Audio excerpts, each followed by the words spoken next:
বাইরে বেরিয়েছিলাম ছেলেকে আনবো বলে দুপুরবেলা। একটু এগিয়ে দেখি কি সুন্দর প্যান্ডেল তৈরি হচ্ছে। খুঁটি পুজো তো কয়েকদিন আগেই হয়েছে, আর লোক সামলাতে পারলাম না, ক্যামেরা বন্দি করে নিলাম। কি মাছ আরেকবার বলো?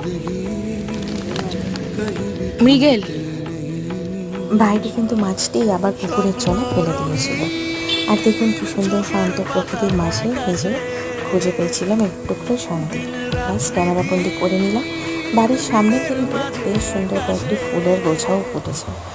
আর আমি না এই গাছপালা ফুল খুব ভালোবাসি, তাই আমার এই লোকটা আমি আর সামনে রাখতে পারলাম না, ক্যামেরা বন্দি করে নিলাম। আর ভাবলাম আপনাদের সবার সাথে শেয়ার করব। ছেলের আসার সময়ও হয়ে গেছে, ওর ভ্যানটা আসবে এক্ষুনি।